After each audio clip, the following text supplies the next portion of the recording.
Oke, assalamualaikum warahmatullahi wabarakatuh. Waalaikumsalam warahmatullahi wabarakatuh. Alhamdulillahirabbil alamin. Assalatu wassalamu ala asrofil anbiya'i wal mursalin wa ala alihi washabihi ajmain amma ba'du. Alhamdulillah kita bisa berjumpa pada pagi hari ini. Nah, hari ini di pelajaran SKI kali ini kita akan belajar tentang Sunan Kalijaga. Kemarin Pak Saiful telah memberikan catatannya untuk kalian coba rangkum. Ada yang sudah merangkum? Sudah semua ya. Saya kira Pak Saiful anggap sudah semua. Oke. Jadi materi pertama SKI di semester 2 yaitu adalah biografi Sunan Kalijaga. Ya, siapa itu Sunan Kalijaga? Nanti di materi ini kita akan membicarakan tentang biografi Sunan Kalijaga, kemudian nanti tentang peran dan perjuangan Sunan Kalijaga, ya. Kemudian yang terakhir adalah sikap positif apa yang bisa kita peroleh dari Sunan Kalijaga. Pak Saiful yakin kalian sudah pernah mendengar ya kisah Sunan Kalijaga. Kenapa kok namanya disebut Sunan Kalijaga? Ada yang tahu nggak? Kenapa Sunan Kalijaga ini namanya itu aslinya adalah Raden Sahid ya. Tapi kok dia disebut dengan Sunan Kalijaga? Kalijaga itu apa? Ada yang tahu? Kenapa diem semua? Ya, Kalijaga itu artinya menjaga sungai. Ini ada ceritanya khusus Sunan Kalijaga itu konon. Jadi Sunan Kalijaga itu kan bertemu Sunan Ampel. Nah, Sunan Kalijaga singkat cerita Sunan Kalijaga ingin berguru dengan Sunan Ampel.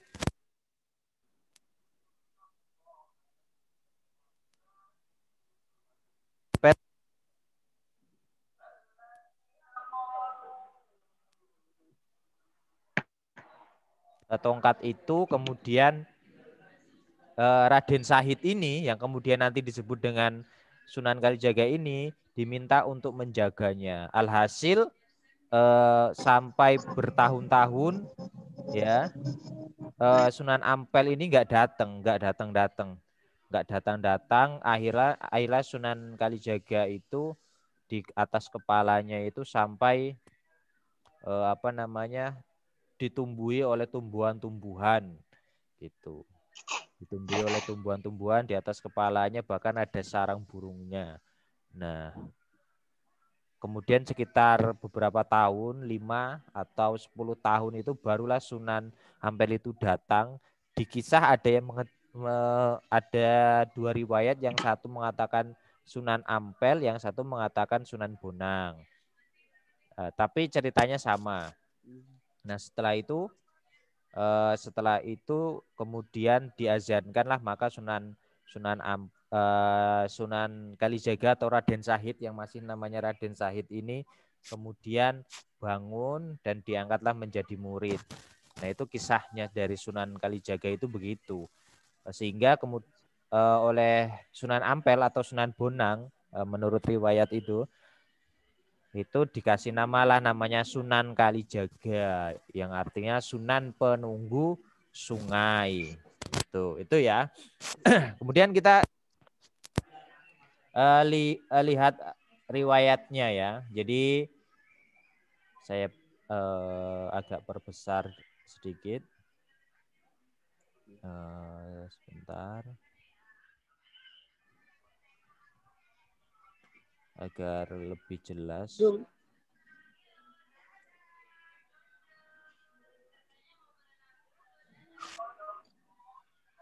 Oke, ini. Ya.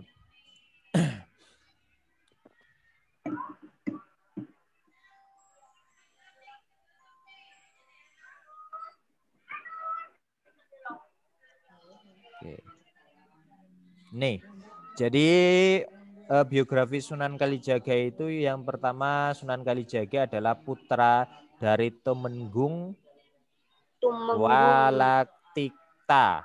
Kakeknya bernama Arya Teja Arya atau atau Abdul. Abdurrahman, seorang keturunan Arab yang bersambung silsilahnya dengan Sayyidina Abbas bin Abdul Muthalib, yaitu paman Rasulullah.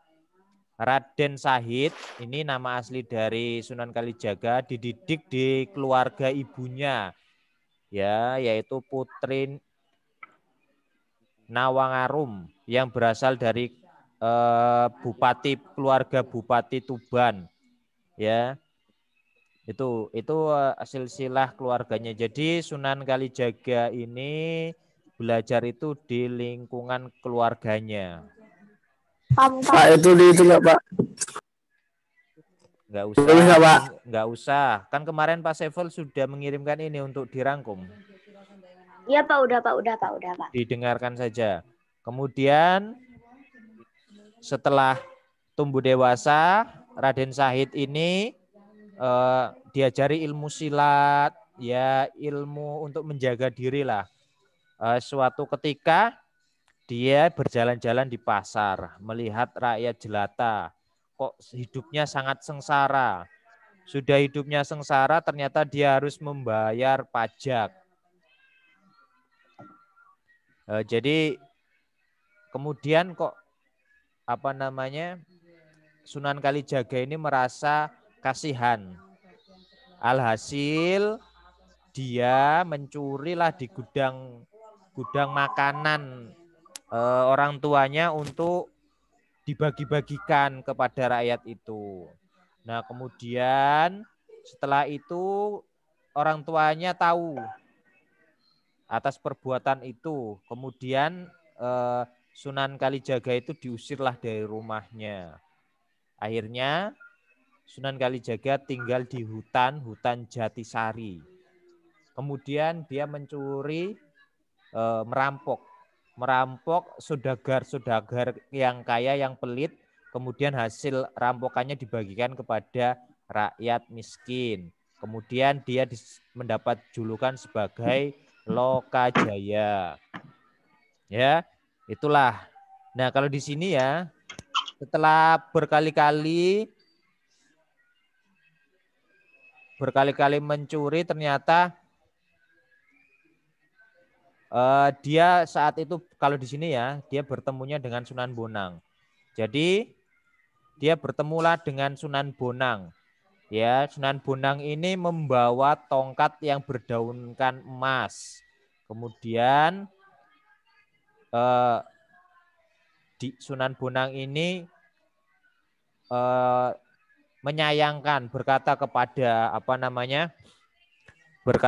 Sunan Kalijaga, sangat menyayangkan bahwasanya harta yang dibagikan kepada orang miskin tadi itu ternyata harta rampokan.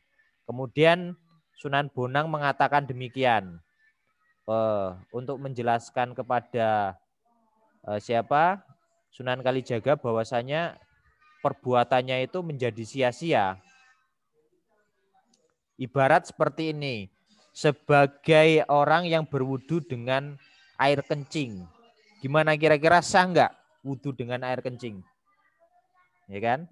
Otomatis tidak sah karena itu najis. Karena sudah dari awal itu najis. Sudah dari awal itu haram. Begitu juga harta yang disedekahkan dengan cara yang tidak benar. Percuma saja karena itu sudah dari awalnya itu tidak baik gitu.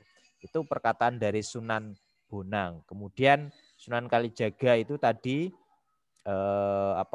bergurulah kepada Sunan Bonang. Kalau di versi buku ini ya, Sunan Bonang. Kemudian dia bersama Sunan Bonang dan itu tadi ditancapkanlah tongkatnya tadi, tongkat yang berdaun emas, diminta untuk menjaganya kalau ingin berguru dengan beliau.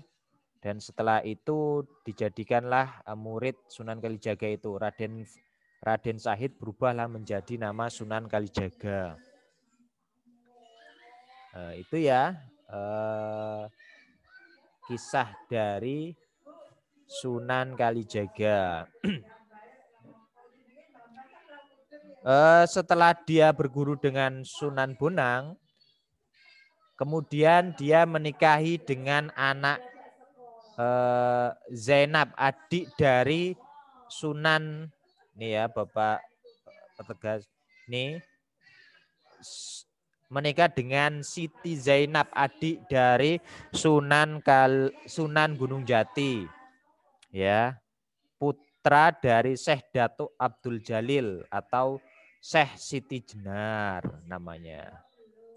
Ya, kemudian dia menikah. Oke, itu riwayat singkat tentang Sunan Kalijaga. Sekarang kita akan membicarakan tentang perannya Sunan Kalijaga. Jadi Sunan Kalijaga itu dia berdakwah, yang pertama cara berdakwahnya itu dengan seni wayang kulit, ya. Dengan seni wayang kulit pada saat itu masih orang-orang di sana itu masih menggunakan wayang kulit menjadi tontonan. Sehingga kalau ada tontonan wayang kulit itu seperti mau lihat artis kalau kita ya. Jadi untuk menarik para masyarakat di situ, akhirnya Sunan Kalijaga menggunakan tontonan wayang kulit itu untuk mengajarkan agama. Ya. Ini ya yang pertama. Jadi wayang kulit itu dirubah menjadi cerita Islam. Di sini ya, merubah cerita dewa menjadi cerita yang mengandung jiwa Islam. Cerita wayang kulit berisi keimanan, ibadah, dan akhlak sopan santun. Ya, ini.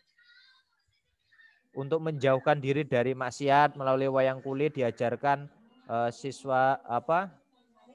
diajarkan untuk tidak melakukan hal-hal yang buruk. Nah, lewat wayang kulit itu.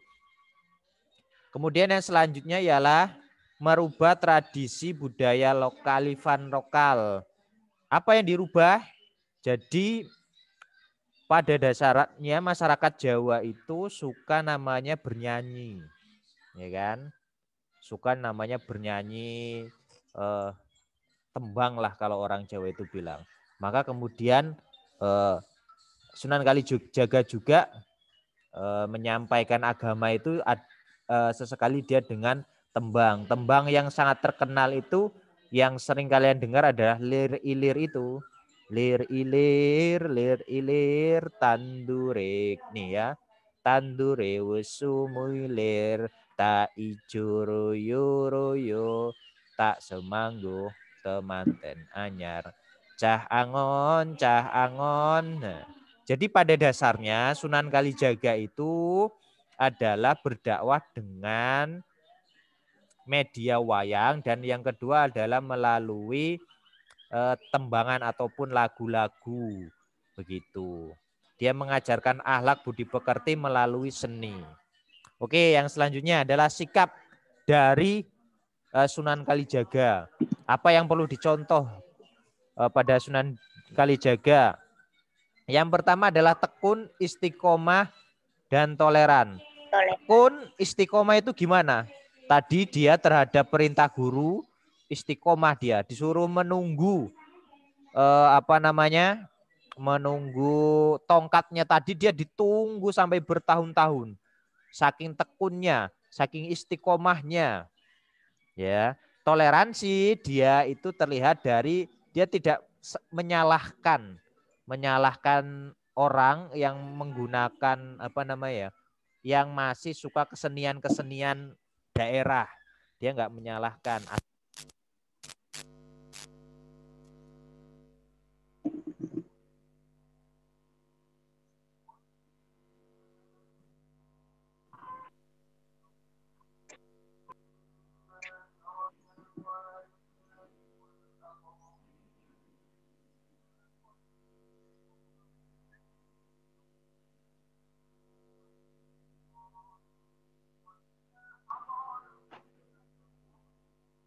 Hanya menceritakan tentang supaya cepat-cepatlah bergegaslah ketika sudah waktu sholat, maka cepat-cepatlah untuk berwudu dan mengerjakan sholat. Itu ya tentang Sunan Kalijaga. Saya kira itu materi Sunan Kalijaga. Ada yang ingin ditanyakan tentang materi Sunan Kalijaga? Ada? Ada? Kela, Ade, Meliano, Nasa, Kela, Rayhana. Ya, silahkan yang ayah Sunan Kalijaga.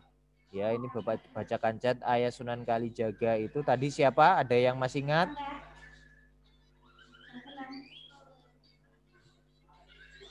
Ada yang masih ingat ayah Sunan Kalijaga? Siapa tadi? Dari Temenggung Tuban siapa?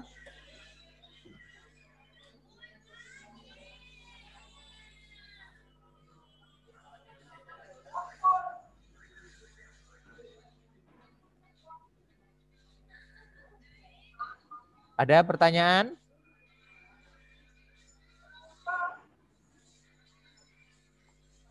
Kalau nggak ada, oh ya jangan lupa nanti silakan kalian yang masuk ini silakan japri Pak Saiful ya via chat.